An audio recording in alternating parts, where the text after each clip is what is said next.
اب سوال یہ ہے کہ اگر کوئی ہندو کسی برتن میں کھائے تو کیا اسی برتن کو دھو کر پاک کر کے ہم بھی اس برتن میں کھانا کھا سکتے ہیں یا نہیں؟ اس کی وضاحت فرمائیے گا۔ جی جی، ظاہر ہے کہ ہندو نے کھایا ہے تو وہ کوئی اس کی نجاست جو ہے وہ سٹیل کے برتن میں یا پلاسٹک کے یا مٹی کے یا شیشے کے برتن کے اندر جو ہے وہ اندر تک سرایت تو نہیں، اوپر کی سطح ناپاک ہو گئی ہے تو اس کو جو ہے وہ دھو دینا چاہیے، دھو کے پھر استعمال کر سکتے ہیں۔ البتہ بعض علاقوں میں نے پرانے زمانے میں بہت تھے برتن، آج کل بھی شاید کہیں ہو، وہ لکڑی کے جو ہے نا وہ برتن بنے ہوئے ہوتے ہیں، لکڑی کے برتن، لکڑی کے ڈونگے، لکڑی کے جو ہے نا وہ جو ہے نا وہ ان میں جو ہے نا اگر وہ نجاست سرایت کر سکتی ہے تو اس کو جو ہے وہ جاری پانی میں رکھا جاتا ہے تاکہ جہاں تک نجاست سرایت کر گئی ہے وہاں تک جو ہے نا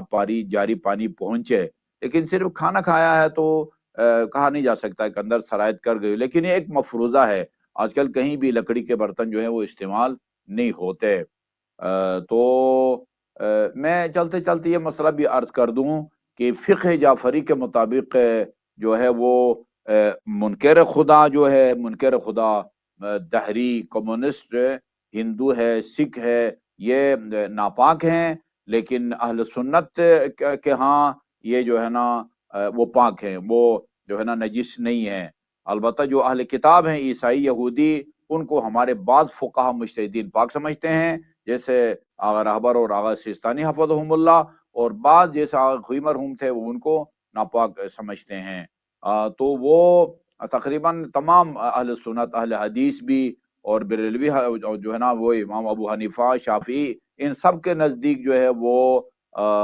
جو ہے نا منکر خدا وہ کتا اور خنزیر کی طرح جو ہے نا وہ ناپاک نہیں ہیں۔ البتہ ذبیحہ کی حد تک جو ہے وہ کہتے ہیں کہ منکر خدا کا ذبیحہ آپ نہیں کھا سکتے، اس کے لیے جو ہے نا وہ خدا کا قائل ہونا جو ہے نا وہ ضروری ہے۔ چنانچہ وہ اہل کتاب عیسائی اور یہودی کے ذبیحہ کھانے کو جائز سمجھتے ہیں، جبکہ ہم بعض فقہا ان کو پاک تو سمجھتے ہیں، کتا اور خنزیر کی طرح یا منکر خدا کی طرح نہیں ہیں، لیکن ذبح کرنے والے کو اس جو ہے نا وہ مسلمان ہونا وہ ضروری ہے۔ یا یہ بھی جو ہے نا معلوم ہونا چاہیے ہمارے سامعین کو، چاہے ان کا تعلق اہل تشیع سے ہو یا اہل تسنن سے ہو۔ اہل تسنن کے ہاں یہ تمام جو ہے نا وہ پاک ہیں، منکر خدا بھی، عیسائی بھی اور یہ بھی، لیکن منکر خدا جو ہے نا وہ جانور اگر ذبح کرے تو وہ مردار ہو جائے گا، جو ہے نا خدا کا قائل ہونا گویا کافی ہے۔ ہمارے نزدیک ذبح کرنے والے کو مسلمان ہونا چاہیے۔ جی آغا صاحب